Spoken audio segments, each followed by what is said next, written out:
O profeta Daniel, ele profetiza acerca do final dos tempos. E olha só o que ele diz no capítulo 11, versículo 31. Dele sairão forças que profanarão o santuário, a fortaleza nossa, e tirarão o sacrifício diário, estabelecendo a abominação desoladora.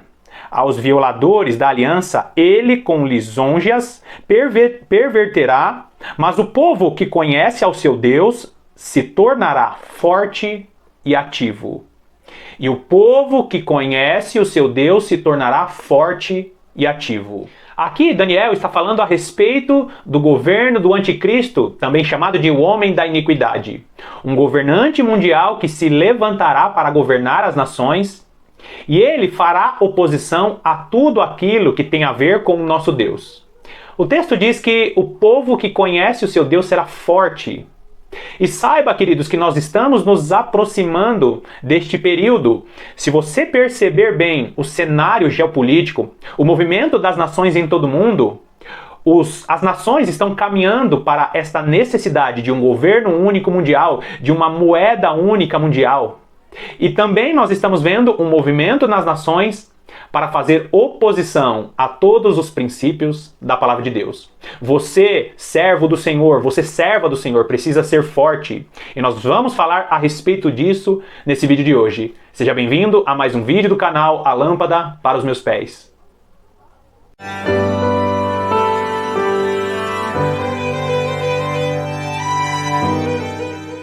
Sem dúvida, nós estamos vivendo o final dos tempos.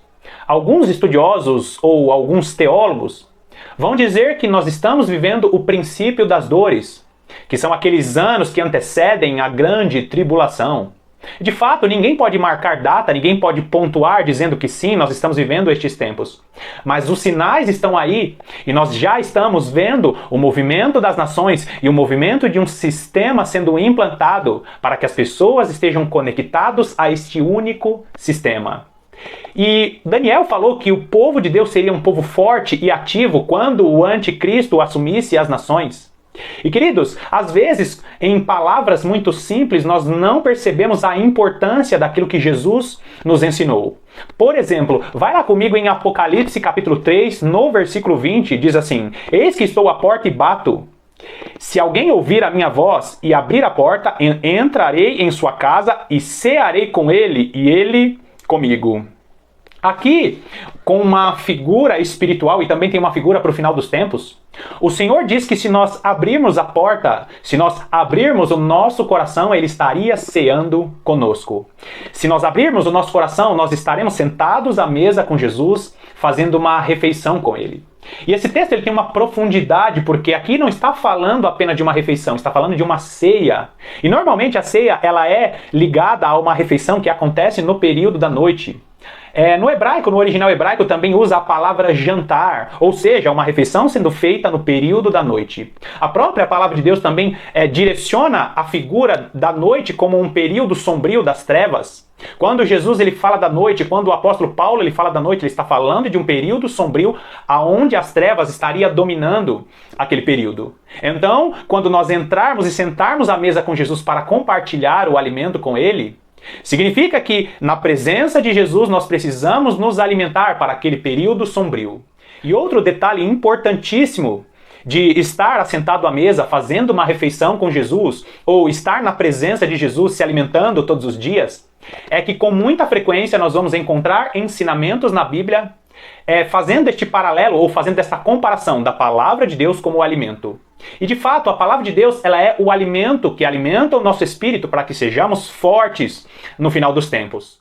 E nós vamos também encontrar o apóstolo Paulo escrevendo aos Coríntios que ele não pôde dar o alimento sólido para aquela igreja, porque a igreja estava num período de somente se alimentar de leite. Crianças se alimentam de leite, os adultos se alimentam de alimento sólido. A palavra de Deus é um alimento que nós devemos consumir para o nosso crescimento espiritual. Quando lá atrás o profeta Daniel fala que o povo de Deus seria forte, seria ativo, ele está dizendo que o povo de Deus seria um povo que estaria se alimentando com frequência e com substância com a palavra de Deus.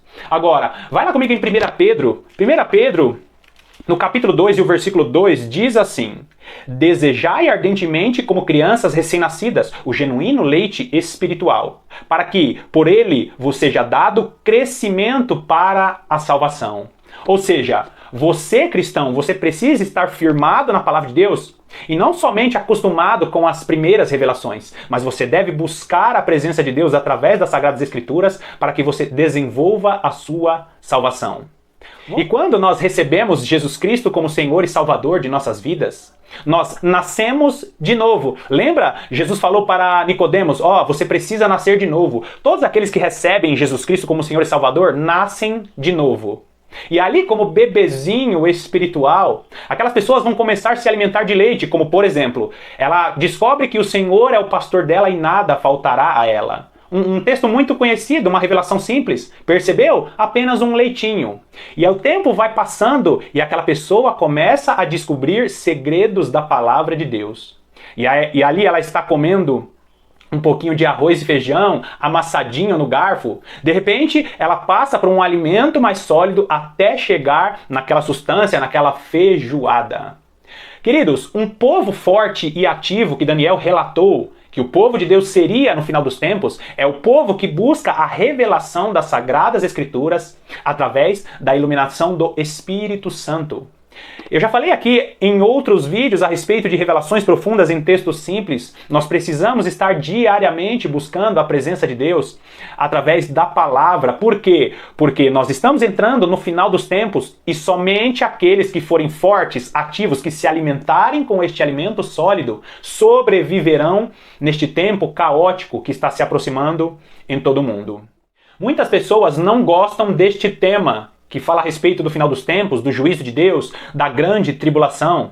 Mas saiba que Deus levantará pessoas agora em nosso período para falar a respeito de que nós precisamos desenvolver a nossa salvação sentando à mesa com Jesus todos os dias. Ele nos convida a sentar à mesa, eis que estou à porta e bato.